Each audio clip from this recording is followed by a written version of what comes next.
Poison Pen by Genkai Fan. Chapter 16. Repercussions. It was well after midnight when an exhausted Harry Potter port-keyed back into his curtained bed.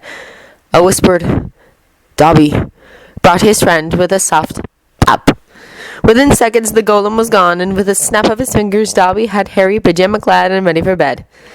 "Thanks, Dobby. Did anyone check on me tonight?" "No, Master Harry, sir." "Brill. Night, Dobby," he muttered as he slid beneath the covers, asleep before his head hit the pillow. "You sleep, Harry Potter, sir.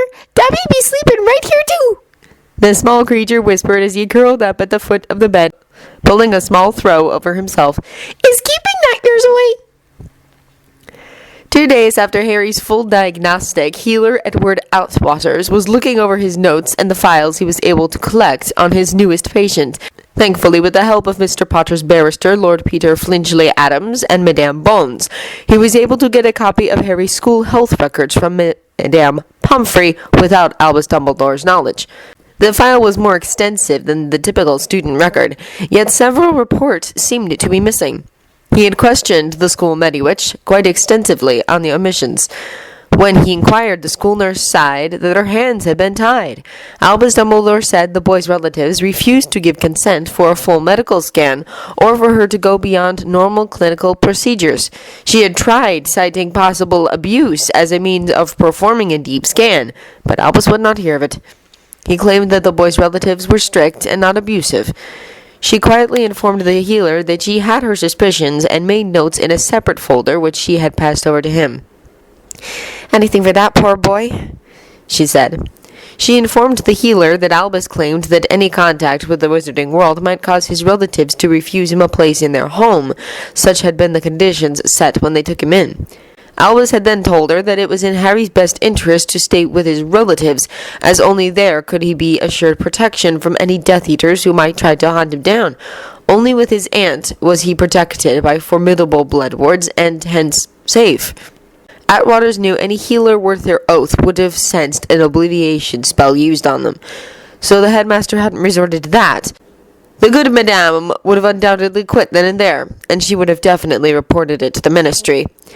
With a weary sigh, he continued reading. Harry's file read like some sort of macabre story to frighten children with, and healer Atwater shuddered as he leafed through it. "Edward?" Lord Peter asked as he knocked on the healer's office door. "Peter, come in. Edward smiled, waving his cousin in. When Lord Peter Flingley Adams had come to him with a concern about a client of his, Edward had been disinclined to take on a new patient. His patient load was already horrendous with all the Death Eater activities that were starting up. That was until his cousin let drop Harry Potter's name. The healers had all been itching to get a close-up look at Potter's famous scar. Papers had been written on it, but with no real examination of said scar, and with no real data, they couldn't prove the validity of any of the theories floating around. "So how is it going with the files?" Peter asked, taking a seat. Edward stood and poured out 2 glasses of port. "It's rough, then. You were right. The case has all the earmarks of child endangerment, child abuse, child neglect, and verbal abuse. Thankfully." Edward turned to hand off one of the glasses. "There is no evidence of sexual abuse, unless you want to call mind rape a sexual charge." Lord Peter closed his eyes. "That Severus Snape isn't teaching Harry anything?" "No. The boy's natural defenses are too weak to keep the man out, and they are being eroded as we speak. If this keeps up, Harry won't be able to keep a flea out of his mind. I just don't know what Dumbledore is thinking, allowing that monster anywhere near the boy." "Have you read the new columnist that the Prophet is running, Oliver Twist?" Lord Peter asked, changing the subject. "Why, yes, I have," Edward replied with a questioning look towards his cousin. "And you are changing the subject." "Actually, I'm not," Peter said, looking into his glass. "Since you are under secrecy oaths and are repairing the damage in Harry's mind, have you had a chance to see any of his memories?" "You know as well as I do I can't discuss anything I see, even if the patient is one of your clients," Edward said. "What have I told you? Oliver is Harry. He has given permission for me to share some of his secrets. You will need to be fully briefed," Peter said, pulling out a legal parchment, handing it to Edward. Edward straightened in his chair, taking the parchment. That would explain it then. Lord Peter, I can't tell you what I see in Harry's memories, but I can tell you that I've noticed a few glaring gaps. I know the boy has been abused, but I can't find the memories. What if... Edward closed his mouth. Out! Out! I have research to do! The Gryffindor common room was in an uproar. Harry sat in a corner, trying to study, refusing to join in the chaos. The other 2/3 of the Golden Trio were in a shouting match. Ginny Weasley was trying to calm them both down. Harry, do something! Ginny begged. Harry held up both hands. Sorry, I learned a long time ago to never get between them. When they get like that, they are vicious, he replied over their angry voices. Hermione stopped. She turned to Harry. What did you say? She asked in a cold voice. Harry stood up. I said I learned about the 3rd time I was kicked out of the library because of you two arguing that it's foolish to get in between you. The few times I have tried, you both turn on me for not taking your side.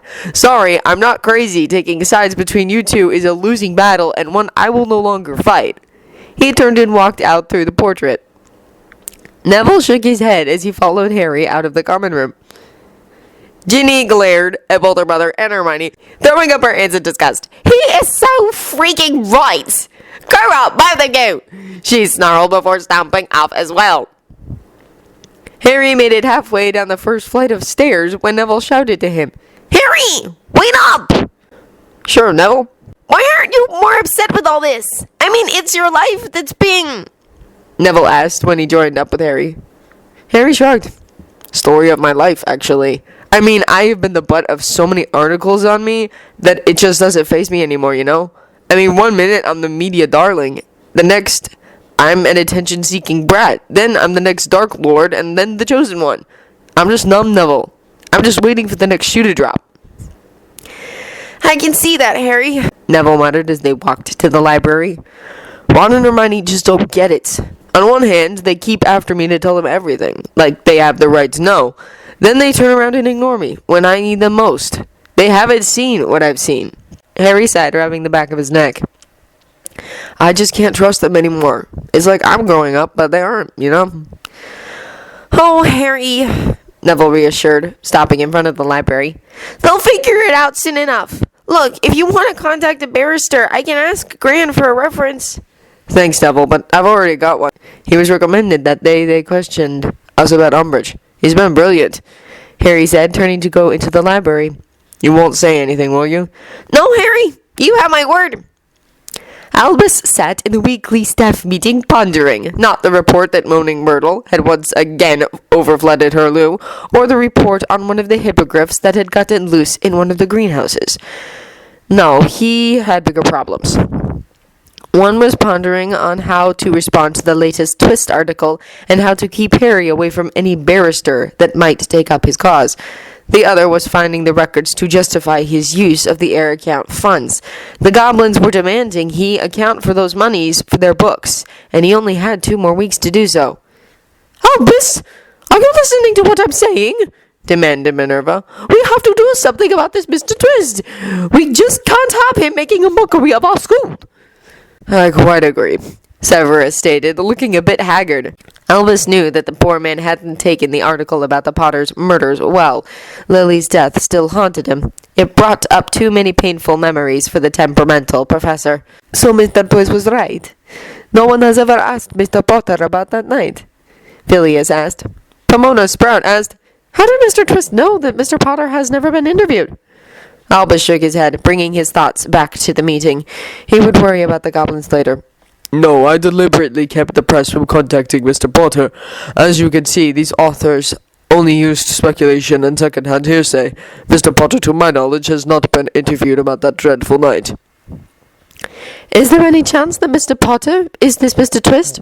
Pomona asked. Severus snorted. I thought we covered this. Potter hates the press. After last year, he just doesn't trust them. Albus's eyes twinkled as he stroked his beard. It has been my experience that the press will write whatever they deem most interesting, despite what they may learn in an interview. Do you think you will contact a barrister, like Mr. Twist advised? Asked Phileas, changing the subject. His mail is being monitored as we speak, Albus reassured them. So far he hasn't tried to send any mail out. But that's illegal! Minerva screeched. Professor? Yes, Harry? I got a letter the other day from the Unspeakables, the teen said, fishing out a folded letter and handing it over.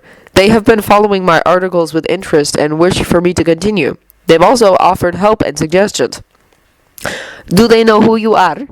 Are they connecting Harry Potter to Oliver Twist? It isn't wise to accept mail from them without checking for tracing spells, Professor Flitwick asked. Taking the letter, he did a quick read as he scanned it magically. Harry shook his head. Mr. Lovegood wouldn't have sent it on if they had. Plus, Dobby would not have given it to me. Ah, yes, that is one very loyal and crazy household. Harry laughed. Dobby is the best. So are you going to take them up on their offer?